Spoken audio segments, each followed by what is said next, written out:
दोस्तों, अब से थोड़ी देर पहले UFC का 309 इवेंट समाप्त हुआ है। दुनिया भर की निगाहें थी इस इवेंट पे और इस फाइट कार्ड पे। बहुत से लोग ऐसा भी कह रहे थे कि फाइट कार्ड काफ़ी बोरिंग था, उतना अच्छा फाइट कार्ड स्टैकअप नहीं किया था UFC ने। बट जिस तरीके की फाइट्स इस फाइट कार्ड में डिलीवर हुई हैं और जिस तरीके के मैचेस हमने देखे हैं, आई एम श्योर दुनिया भर के MMA फैंस और आप में से जितने भी लोगों ने ये फाइट इवेंट देखा होगा, सबको बहुत मज़ा आया होगा।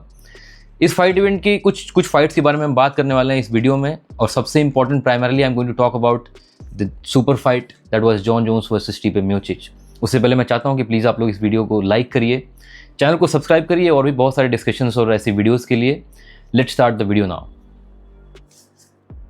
बहुत से लोग आज काफ़ी परेशान उदास भी होंगे क्योंकि जो ऑड्स थे वो स्टीफे मियोचिच के फेवर में नहीं थे। He was an underdog despite being the greatest heavyweight champion of all time. Stipe Miocic का जो फाइटिंग रिकॉर्ड रहा है वो हमेशा से एक बहुत ही लेजेंडरी फाइटर के तौर पे देखे गए हैं in the heavyweight division. He is honestly he has been acknowledged as the greatest heavyweight fighter of all time in the UFC। और जिस तरीके की फाइट्स इससे पहले स्टीफे मियोचिच ने डिलीवर करी थी, अगर हम वो फ्रांसिस नगानो का नॉकआउट अगर हटा दें, तो जिस तरीके के चैंपियंस के साथ स्टीफे मियोचिच ने फाइट की थी और जिस तरीके की विक्ट्रीज उन्होंने निकाली थी, बहुत से लोगों को ये उम्मीद थी कि शायद वो हैवी वेट का जो पावर होता है, हैवी वेट डिवीजन का जो रॉ पावर होती है, उससे शायद जॉन जोन्स को काफ़ी दिक्कतें आए इस फाइट में। हो सकता है कि पहली बार जॉन जोन्स को हम हारते हुए भी देखें, क्योंकि अभी तक तो वो अनडिफीटेड चल रहे थे। लेकिन जैसा बहुत से लोगों को पता था कि इस फाइट में क्या होगा, किस तरीके से फाइट जाएगी। दोस्तों, heavy weight division, I agree, मुझे पता है कि ये हैवी वेट डिवीजन जो होता है ये प्योर पावर और प्रिसीजन का गेम होता है, लेकिन फाइट आईक्यू को आप इग्नोर नहीं कर सकते। किसी भी फाइटर का जो फाइट आईक्यू होता है वो बहुत ही इंपॉर्टेंट रोल प्ले करता है किसी भी फाइट में, क्योंकि अपनी जो फाइट में कंडीशन है, जो सिचुएशन है, उस सिचुएशन के अकॉर्डिंग, अपने ओपोनेंट के according, at the same time real time changes, और जो आप अपनी फाइटिंग स्टाइल में जो चेंजेस करते हैं अपने ओपोनेंट के हिसाब से या उस फाइट के उस मोमेंट के हिसाब से, जो छोटे छोटे आप बदलाव करते हैं, उनका फ़ायदा आपको फाइट में मिलता है। और यही किया है the greatest MMA fighter of all time John Jones ने। आज दुनिया ने देखा कि कैसे लाइट हैवीवेट डिवीजन में 15 टाइटल फाइट्स डिफेंड करने वाला एक इंसान जब वो हैवीवेट डिवीजन में जाता है तो किस तरीके से वो, आखिर उसे हम ग्रेटेस्ट ऑफ ऑल टाइम क्यों बोलते हैं, वो उसने फिर से एक बार प्रूव किया। बहुत से लोग कह रहे थे कि सिरिल गान के साथ जो जॉन जोन्स की फ़ाइट हुई थी वो इतनी ज़्यादा डिफिकल्ट फाइट नहीं थी। सिरिल गान शायद एक अच्छे किक बॉक्सर थे और उनका ग्राउंड गेम अच्छा नहीं था, इसलिए जॉन जोन्स ने उन्हें ईजिली हरा दिया था। लेकिन आज John Jones has finally solidified that he truly is the greatest MMA fighter of all time। क्योंकि स्टीफे मियोचिच, although स्टीफे मियोचिच 4 साल से out of the fighting business वो काफ़ी ज़्यादा इनएक्टिव चल रहे थे, लेकिन एक ऐसे लेजेंडरी फाइटर के अगेंस्ट इस तरीके का ग्राउंड गेम, इस तरीके का की स्ट्राइकिंग, इस तरीके का एक तरीके से ओवरऑल ऑल राउंड परफॉर्मेंस दिखाना, ये प्रूव करता है कि there is no one to challenge the legacy of John Jones. बहुत ही एंटरटेनिंग फाइट हुई। सबसे ज़्यादा नुकसान मुझे लगता है कि जॉन जोन्स के जो जैब्स थे, जो स्ट्रेट जैब्स आ रहे थे, जो स्विफ्ट जैब्स आ रहे थे, और जो उनके बॉडी शॉट्स थे, जो जॉन जोन्स के जो लेग किक्स थी, जिन पे उन्होंने राउंड 1 से ही रिलाई किया, उन सारी चीज़ों ने बहुत ज़्यादा डैमेज किया स्टीफे मियोचिच की। और ये इवेंचुअली ये फाइट एंड भी हुई एक तगड़े फ्लाइंग लेग किक्स के साथ, जिसको जॉन जोन्स ने स्ट्रेटली उनके लेवर पे मारा और वो फाइट वहीं पे फिनिश हो गई। And Stipe Miocic had no response for all those kicks. बहुत ही एंटरटेनिंग फाइट थी, मज़ा आया। मुझे लगता है कि आप में से जितने भी लोगों ने फाइट देखी होगी, आपको हमेशा ये फाइट याद रहेगी, क्योंकि आज दुनिया ये जानती थी कि आज इनमें से कोई ना कोई एक फाइटर ज़रूर रिटायर हो जाएगा, और सभी को पता था कि कौन रिटायर होने वाला है, और हुआ भी वही। Stipe Miocic has said, he has bid farewell to the MMA world.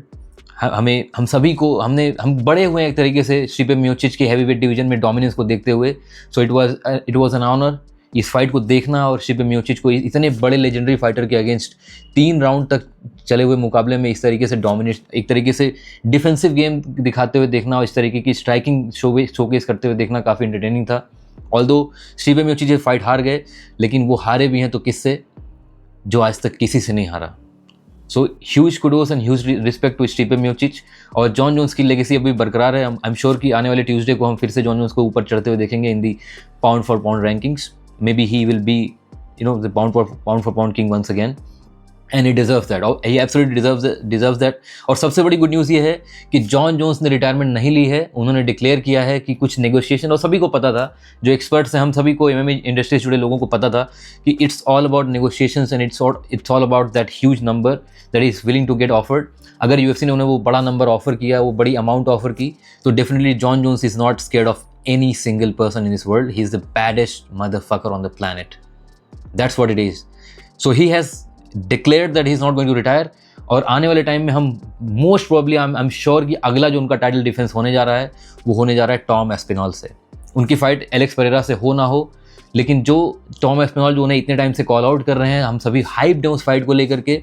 वो फाइट हम ज़रूर हमें देखने को मिलेगी इससे पहले कि जॉन जोन्स एमएमए वर्ल्ड को रिटायर करें, या एमएमए वर्ल्ड से रिटायर हों, या इसको अलविदा कहें। इसके अलावा जो दूसरी फाइट हुई, जो सबसे ज़्यादा मज़ेदार जो मुझे फाइट लगी इस पूरे फाइट कार्ड में, वो काफ़ी ज़्यादा एंटरटेनिंग फाइट थी, जो इसमें माइकल चैंडलर और चार्ल्स ओलिवेरा का मैच हुआ। ऑल्दो इनिशियल के शुरुआती 3 राउंड्स काफ़ी ज़्यादा डोमिनेंट थे, जिसमें चार्ल्स ओलिवेरा ने बहुत बुरी तरीके से ग्राउंड पे लेकर डोमिनेट किया माइकल चैंडलर को। लेकिन लास्ट के 2 राउंड्स में जिस तरीके से, एक तरीके से Michael Chandler has been known as one of the most entertaining fighters in UFC, and once again he has proven it. एक बार उन्होंने ये प्रूव किया है कि क्यों दुनिया इतना एक्साइटेड रहती है माइकल चैंडलर को फाइट करते हुए देखने के लिए।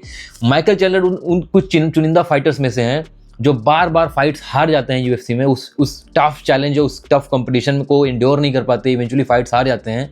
लेकिन जो उस बंदे का फाइटिंग स्टाइल है, जो उस बंदे का एक जुनून है, जो जज्बा है फाइट्स में आने के बाद, राउंड 1 से लेकर राउंड जब तक फाइट्स फिनिश नहीं होती तब तक, वो अपने आप में दिखाता है कि कितना लेजेंडरी फाइटर रहा है माइकल चैंडलर। इन सभी फाइटर्स की लाइफ के ऊपर मैं अलग से वीडियोस बनाने वाला हूँ। जॉन जोन्स के बारे में हम एक वीडियो में डिटेल में बात करने वाले हैं, स्टीफे म्यूचिच की लेगेसी पे बात करेंगे, माइकल चैंडलर, चार्ल्स ओलिवेरा, इन सभी की लाइफ स्टोरीज में इस चैनल पे डिस्कस करने वाला हूँ। बट आज की जो फाइट थी, I mean you can't ask for anything more. इस तरीके की फाइट बहुत कम हमें देखने को मिलती है, इस तरीके का फिनिश बहुत कम देखने को मिलता है। माइकल चैंडलर भले ही ये फाइट हार गए हों, बट उन्होंने रिस्पेक्ट अर्न किया है सभी एमएमए फाइटर्स और सभी पूरी एमएमए कम्युनिटी की। Charles Oliveira again one of the best in the business, सबसे ज़्यादा सबमिशंस का रिकॉर्ड है उस आदमी के पास, सबसे ज़्यादा विंस, सबसे ज़्यादा विक्ट्रीज़ का रिकॉर्ड है उस आदमी के पास यूएफसी में। सो अनदर ग्रेट विक्ट्री, और आई एम श्योर कि अगला जो चार्ल्स ओलिवेरा का मैच होगा वो डेफिनेटली इस्लाम माखाचेव और आर्मान शाहरुखियन के बीच जो भी विनर होगा उसके साथ, maybe he is definitely going to get a title shot again on the light weight division. So that was it. I think Bo Nickal की जो फाइट थी वो भी काफ़ी एंटरटेनिंग थी, काफ़ी अच्छी फाइट थी। बो निकल के पास सिर्फ 6 फाइट्स का एक्सपीरियंस था और 24 फाइट्स के एक लंबे एक्सपीरियंस वाले पॉल क्रेग के अगेंस्ट उनकी ये फाइट थी। बट जिस तरीके से एक छोटे से एक्सपीरियंस वाला वो फाइटर बो निकल, although he is undefeated and he is a wrestling legend, लेकिन इसके बावजूद जिस तरीके से उस बंदे ने पॉल क्रेग के अगेंस्ट अपनी स्किल्स दिखाई, जिस तरीके से उस आदमी ने शोकेस किया है, जो जज्बा दिखाया है, that is definitely worth a lot of respect. And I am sure कि हम लोग जल्दी ही उनको किसी अच्छे फाइटर, किसी बड़े फाइटर के अगेंस्ट फाइट करते हुए देखेंगे, और near future I am sure कि Bo Nickal definitely he'll get a title shot as well. So that was it. Another fight that I wanted to talk about a little bit, that was Mauricio Ruffy, जिसमें उन्होंने एक तरीके से उन्होंने एक बहुत ही dominant victory दिखाई है 2 राउंड्स तक। तीनों राउंड में ऑलमोस्ट मॉरिशियो रफ़ी ने डोमिनेट किया इस फाइट को, और आई एम श्योर कि आने वाले टाइम में हम मॉरिशियो रफ़ी को भी बहुत ज़्यादा देखने वाले हैं। I am sure he is ready to get on the next step of his career, and near future he might also get a title shot if he is able to prove himself in next 3, 4, 5 fights. I'm sure he'll also be up and ready for a great title shot against Arman Shahrukhian, Islam Makhachev, or any of these top contenders in the UFC. So that was about it. I'm sure कि आप लोगों को ये event अच्छा लगा होगा, ये video अच्छी लगी होगी। अगर ये वीडियो अच्छी लगी हो तो प्लीज़ इसे लाइक कीजिए। आपके जो भी ओपिनियंस हैं, अच्छे बुरे, जो भी आपको जो भी समझ में आता है मेरी वीडियोस पे, आपके जो भी ओपिनियंस हैं उन सभी को आप कमेंट बॉक्स में लिखिए। बहुत मोटिवेशन भी मिलता है और एल्गोरिथम को थोड़ी हेल्प भी होती है। और बाकी एमएमए फैंस के साथ इन वीडियोस को शेयर करिए। चैनल को सब्सक्राइब करना मत भूलिए, क्योंकि आने वाले टाइम में हम बहुत सारी वीडियोस लेकर आने वाले हैं। आई नो कि I have been a little inconsistent with the videos, but I am in the process of setting things up, और उसके बाद आपको रेगुलर वीडियोस मिलनी स्टार्ट हो जाएंगी इस चैनल पे। Thank you so much for watching this video guys. Have a good one. जय हिंद।